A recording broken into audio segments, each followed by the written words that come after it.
Ini kami Jangan wawancara. malu-malu. Jadi guru, tertengah lagi ke ini cakap.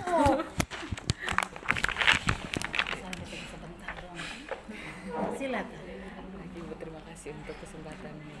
Wah, kecil-kecil yang mesti dengar.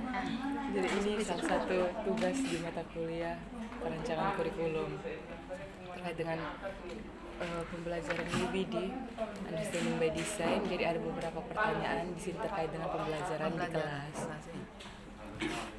Jadi ini mungkin di salah satu topik di materinya Ibu, mungkin pertanyaan yang pertama Ibu, tujuan pembelajaran yang Ibu buat. Sendiri daripada beta deh. Iya. Sini sana. Sini deh. Ada di sini. Ada. Iya. Misalnya salah satu topik misalnya saya akan mengajar tentang topik permasalahan sosial ya. Tujuan pembelajaran supaya mood langsung tulis Kami pakai rekam saja, kami iya, jadikan iya, podcast ini. jadi materinya permasalahan sosial. Tujuan pembelajarannya supaya siswa dapat memahami berbagai macam permasalahan sosial yang terjadi di dalam masyarakat. Saya tahu kan banyak masalah-masalah sosial yang ada di dalam masyarakat karena saya basicnya sosiologi, mengajar sosiologi, jadi berkaitan dengan hal-hal yang terjadi dalam kehidupan sehari-hari. Yang berikut Ibu, bagaimana posisi atau kemampuan peserta didiknya dilihat dari tujuan pembelajaran tadi? Iya, kalau dilihat dari tujuan pembelajaran tadi, biasanya kan ketika kita melakukan kegiatan pembelajaran, kita berikan stimulus, kita kasih pertanyaan-pertanyaan berkaitan dengan masalah yang ada. Biasanya respon mereka anak-anak sekarang kan mereka tahu, mereka banyak tidak saja mereka membaca, tapi mereka banyak melihat. Ya, mereka biasanya meresponnya dengan baik berkaitan dengan topik yang diberikan saat itu. Walaupun materinya itu kita hanya baru memberikan gambaran secara umum. Terus kenapa Ibu harus buat tujuan pembelajaran itu seperti itu?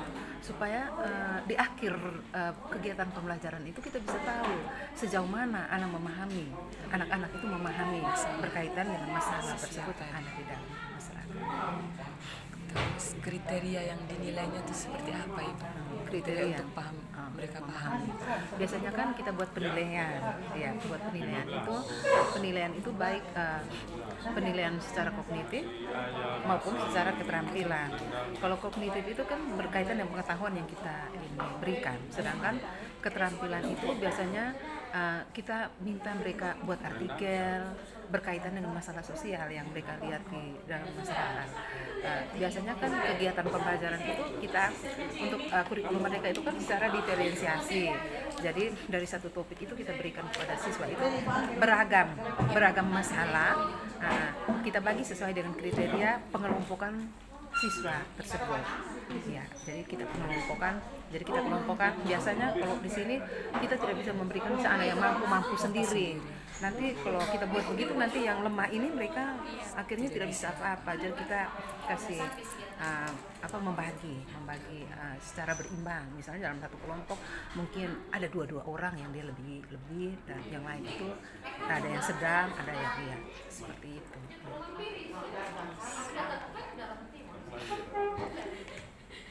Terus Ibu, bagaimana cara mengunggah pemikiran untuk melibatkan semua peserta didik tadi dalam ide-ide besar mereka untuk melakukan unjuk kerja? Iya, biasanya kan kita bagi dalam kelompok. Jadi di dalam setiap kelompok itu biasanya kita berikan semua itu harus aktif. Jadi supaya mereka aktif itu sebelum kita mulai kegiatan pembelajaran, sebelum kita mulai kegiatan di dalam kelompok, kita berikan kepada mereka untuk membagi peran. Jadi misalnya dalam satu kelompok 6 orang, si A, si B, mereka harus buat dalam satu catatan untuk kasih ke guru peran apa, sehingga dengan peran tersebut kita sebagai guru saat mereka sementara kerja kita bisa kontrol. Oh, si A dia kerja tidak sesuai dengan perannya dia, si B kerja tidak sesuai dengan perannya dia.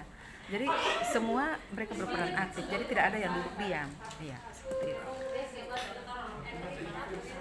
Tadi sudah sama. Terus bagaimana pendekatan penyampaian materi sehingga menghasilkan minat dan juga keingintahuan siswanya terhadap materi tersebut. Ya, biasanya kan kita berikan materi tersebut tidak secara monoton, kita bervariasi. Bisa juga kita tayangkan dulu.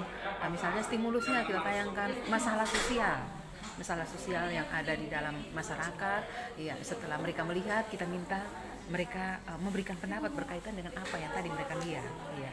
Jadi dengan sendirinya kita berusaha untuk mereka terlibat aktif, ya, dengan berbagai macam metode yang kita gunakan ini menumbuhkan rasa mereka senang, mereka jadi tidak selalu kita pakai mengucapkan masa, tidak, ya, seperti itu.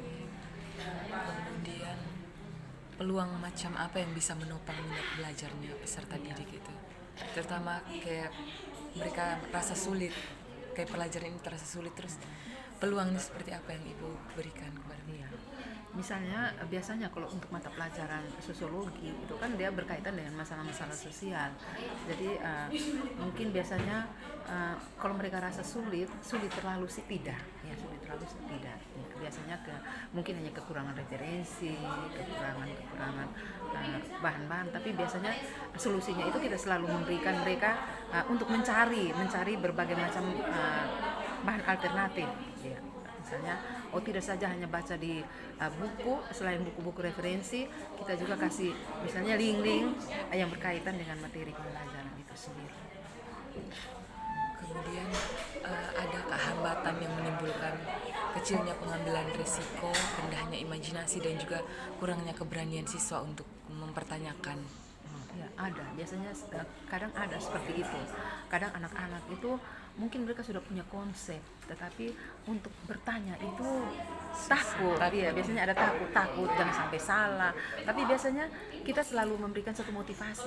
Ketika mereka bertanya, walaupun pertanyaan itu hanya mepet serempet sedikit, tapi kita tidak pernah langsung mencas mereka.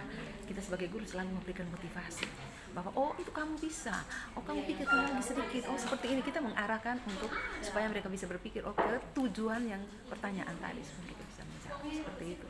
Kadang-kala kan banyak anak seperti itu. Tapi di sisi lain juga ada anak yang dengan zaman sekarang ini kita tahu ada yang memang malas tahu juga. Tapi biasanya di dalam kelas seperti itu kita selalu berusaha untuk memotivasi bahwa yang mau mencari masa depan itu adalah kalian. Jadi selalu dengan satu motivasi dengan sendiri ada tumbuh rasa kesadaran di dalam diri mereka dan mereka mau belajar.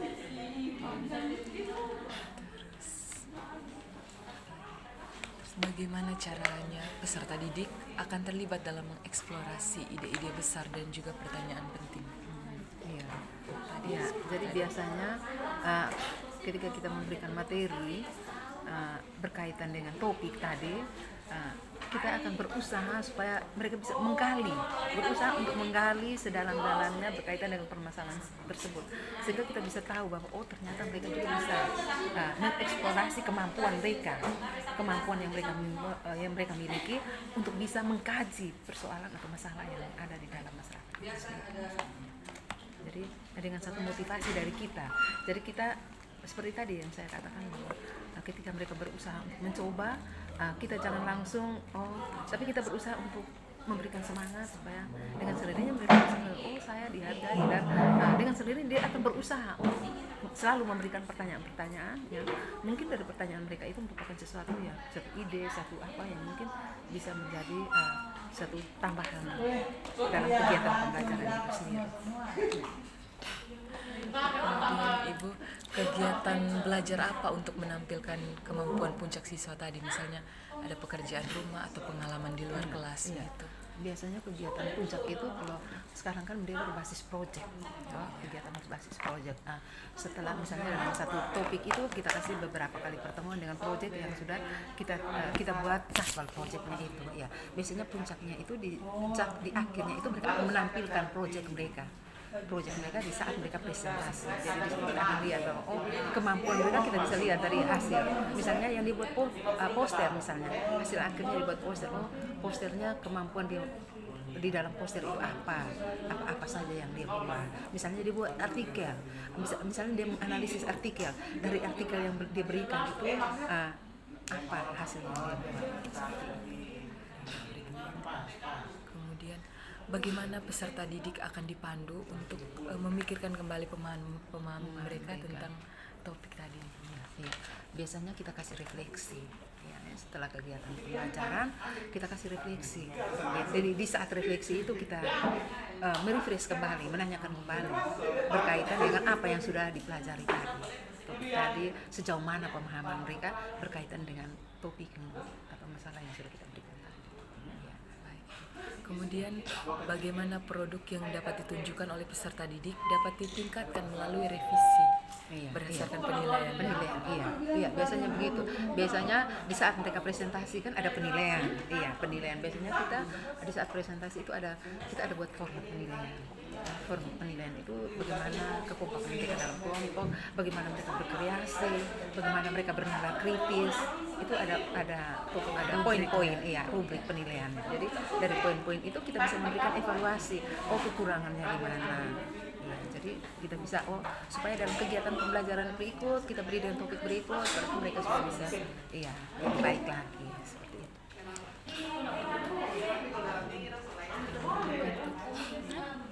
Bagaimana mendorong peserta didik untuk merenungkan kembali pembelajaran dan kinerja mereka? Iya, biasanya kan di setiap akhir kegiatan pembelajaran kita memberikan motivasi. Iya, selalu memberikan motivasi untuk bahwa dengan kegiatan pembelajaran ini kita kaitkan dengan mungkin manfaat di kemudian hari.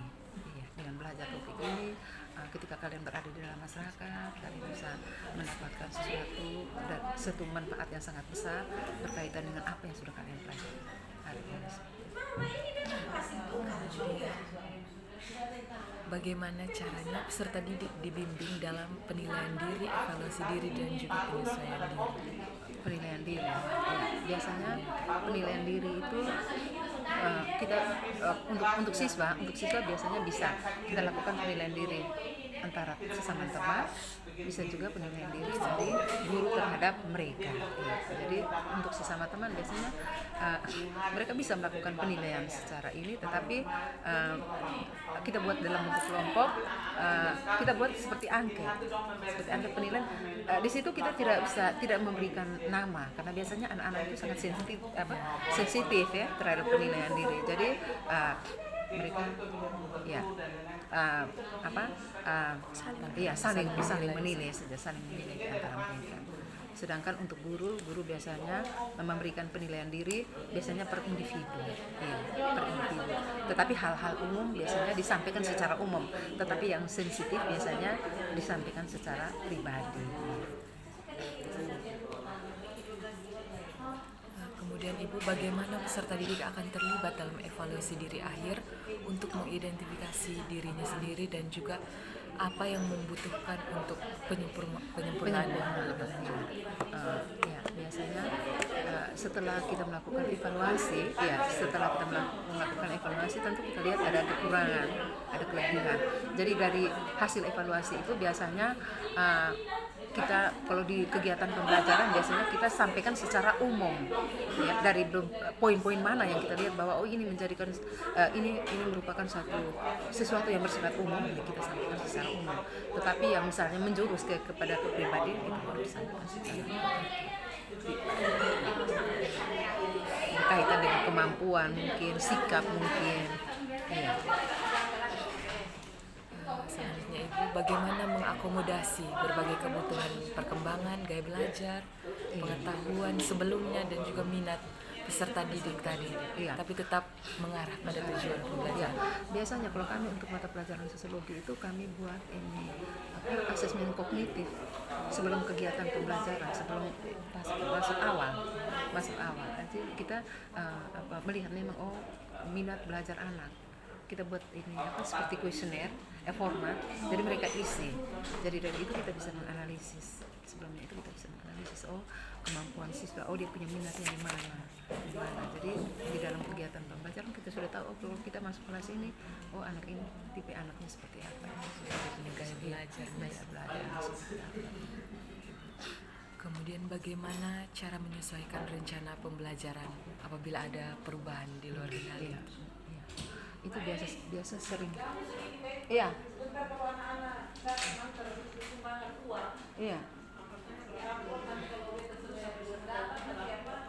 Terima tangan. Iya. Ya, oke.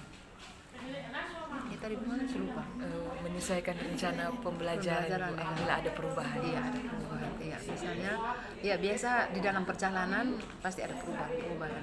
Kadangkala target kita harus sesuai dengan ini apa prota atau promes yang sudah ditentukan, tapi kadangkala meleset. Jadi di situ kita berusaha untuk menyesuaikan. Misalnya topik yang ini yang yang seharusnya diselesaikan minggu ini tapi tidak bisa sudah ya. Jadi biasanya kita akan berusaha sebagai guru kita akan melakukan satu trik. Mungkin kita akan menggabungkan dua topik tersebut, tetapi dengan tidak mengurangi esensi daripada kegiatan pembelajaran itu sendiri. Karena kalau kita tidak mau anak itu dirugikan.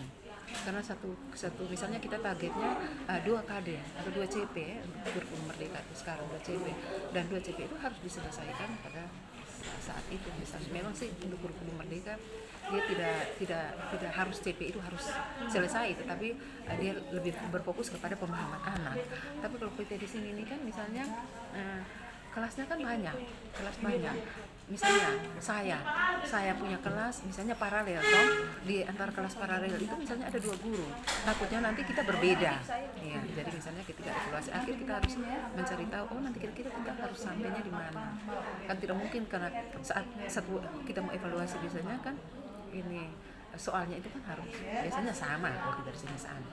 Jadi kita harus menyesuaikan antara guru satu dengan guru yang lain. Sehingga di sini kita lihat kalau kita punya targetnya seperti itu berarti kita berusaha untuk menyelesaikan. Harus selesai target sesuai dengan perencanaan yang sudah kita buat.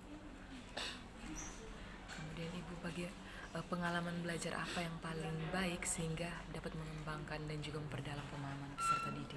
Iya, pengalaman belajar. Ya, biasanya kalau anak-anak itu mereka lebih suka kepada yang hal-hal yang aktual. Ya, ketika kegiatan pembelajaran kita kaitkan dengan apa yang aktual, yang ada, yang lagi tren-tren saat ini. Itu yang membuat mereka itu lebih semangat, lebih tertarik. Ya. Jadi tidak saja kita berpatokan kan materi-materi itu kan kita bisa kaitkan dengan materi-materi yang aktual. Ya. Jadi dengan sendirinya mereka lebih semangat belajar. Kemudian bagaimana meminimalkan kemungkinan kesalahpahaman dalam pembelajaran? Ya. Biasanya di dalam kegiatan pembelajaran kadangkala anak-anak terutama ketika kita melakukan diskusi kadangkala ada yang berbeda pendapat, tetapi di situ kan kita sebelum kita mulai kegiatan kan sudah ada kesepakatan kelas ya. Jadi kita patokan kesepakatan kelas dengan sendirinya mereka akan mengikuti aturan yang kita sudah buat, karena kesepakatan ini kan dibuat bukan guru yang buat tetapi hasil kerjasama antara guru dengan siswa. Jadi berpatokan kepada kesepakatan yang sudah dibuat ya, sehingga tidak terjadi kesalahpahaman. Terus yang ini pertanyaan terakhir, bagaimana mengatur dan juga mengurutkan pengajaran dan pembelajaran untuk memaksimalkan keterlibatan dan juga efektivitas dari siswa? Mengurutkan. Ya, jadi biasanya kalau kita biasakan berpatokan kepada urutan yang sudah biasa, ya. Yang sudah biasa kita lakukan. Dan selama ini biasanya kita begitu. Kita mulai dengan kegiatan awal apa, kegiatan inti, kegiatan penutup seperti itu. Jadi setiap dalam kegiatan pembelajaran pasti patokannya kita ikuti alurnya seperti itu. Jadi dengan sendirinya itu sudah menjadi satu kebiasaan. Jadi dengan sendirinya runutan itu sudah dilaksanakan seperti biasa. Ya. Itu saja Ibu dari kami. Terima kasih banyak sudah meluangkan waktu. Sudah berapa orang belanja? Kami satu saja. Jadi salah satu guru. Saya pikir mungkin dari mata pelajaran ini. Tidak. Salah satu guru.